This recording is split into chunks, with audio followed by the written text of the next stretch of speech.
ഒരു വർഷത്തിനകം നരേന്ദ്രമോദി സർക്കാർ താഴെ വീഴുമെന്ന ലോക്സഭാ പ്രതിപക്ഷ നേതാവ് രാഹുൽ ഗാന്ധിയുടെ പരാമർശത്തിനെതിരെ ബി.ജെ.പി. നേതാക്കൾ. മോദി സർക്കാരിനെ അട്ടിമറിക്കാൻ രാഹുൽ ഗാന്ധി രാജ്യത്ത് അരാജകത്വം സൃഷ്ടിക്കുകയാണെന്ന് ബി.ജെ.പി. നേതാക്കൾ ആരോപിച്ചു. കഴിഞ്ഞ ചൊവ്വാഴ്ച കോൺഗ്രസിന്റെ ന്യൂനപക്ഷ വിഭാഗം ഉപദേശക സമിതി യോഗത്തിലാണ് മോദി സർക്കാർ ഒരു വർഷത്തിനുള്ളിൽ തകരുമെന്ന് രാഹുൽ ഗാന്ധി പറഞ്ഞത്. രാഹുലിന്റെ ഗൂഢാലോചന പുറത്തായെന്നായിരുന്നു കേന്ദ്രമന്ത്രി പീയൂഷ് ഗോയൽ ഉൾപ്പെടെയുള്ള ബി.ജെ.പി. നേതാക്കൾ അവകാശപ്പെട്ടത്.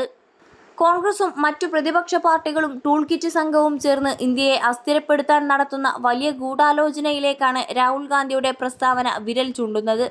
ഇത് ഒരു സാധാരണ പ്രസ്താവനയല്ല, മറിച്ച് രാജ്യത്ത് അരാജകത്വം പടർത്താനുള്ള പദ്ധതിയാണ്. കേന്ദ്ര വാണിജ്യ വ്യവസായ മന്ത്രി പീയൂഷ് ഗോയൽ എക്സിൽ കുറിച്ചു.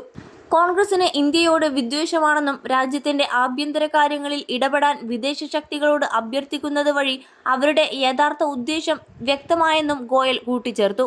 21 ലക്ഷത്തോളം സന്തുഷ്ടരായ ഉപഭോക്താക്കളും 2 ലക്ഷത്തോളം തിമിര ശസ്ത്രക്രിയകളും പൂർത്തിയാക്കിയ മലബാറിലെ ഏക കണ്ണാശുപത്രി Al Salama eye hospital, hospital road, Perinthalmanna.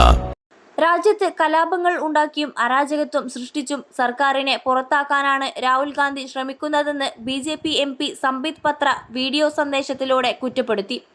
ഇന്ത്യയിൽ ജനാധിപത്യം തകർക്കാനുള്ള വിദേശ അജണ്ടയാണ് രാഹുലിൻ്റേതെന്നും ജോർജ് സോറോസ് ഉൾപ്പെടെയുള്ള വിദേശ ശക്തികൾക്ക് ഇന്ത്യയെ ഒന്നും ചെയ്യാനാകില്ലെന്നും അദ്ദേഹം പറഞ്ഞു. രാഹുൽ ഗാന്ധിക്ക് ഭ്രാന്ത് പിടിക്കുകയാണെന്ന് ബി.ജെ.പി. നേതാവ് പ്രദീപ് ഭണ്ഡാരി പരിഹസിച്ചു. വിദേശയാത്രകൾ കഴിഞ്ഞ് മടങ്ങിയെത്തിയ രാഹുൽ ഗാന്ധി എന്താണ് കഴിച്ചതെന്ന് ഭണ്ഡാരി എക്സിൽ ചോദിച്ചു. സാമ്പത്തിക അസംതൃപ്തി വർദ്ധിക്കുന്നത് കാരണം അടുത്ത ഒരു വർഷത്തിനുള്ളിൽ മോദി സർക്കാർ താഴെ വീഴുമെന്നാണ് കോൺഗ്രസ് യോഗത്തിൽ രാഹുൽ ഗാന്ധി വ്യക്തമാക്കിയത്. ഇതിനു പുറമെ നീറ്റ് യു.ജി. ചോദ്യപേപ്പർ ചോർച്ചയുമായി ബന്ധപ്പെട്ട് കഴിഞ്ഞ കുറച്ചു ദിവസങ്ങളായി രാഹുൽ ഗാന്ധി കേന്ദ്ര സർക്കാരിനെതിരെ സമൂഹമാധ്യമങ്ങളിലൂടെ കടുത്ത ആക്രമണം നടത്തുന്നുണ്ട്. കേന്ദ്ര വിദ്യാഭ്യാസ മന്ത്രി ധർമ്മേന്ദ്ര പ്രധാൻ രാജിവെക്കണമെന്ന് രാഹുൽ ഗാന്ധി ആവർത്തിച്ചു. പ്രധാനമന്ത്രി നരേന്ദ്രമോദിയുടെ ഇറ്റലി സന്ദർശനത്തെയും രാഹുൽ ഗാന്ധി പരിഹസിച്ചു.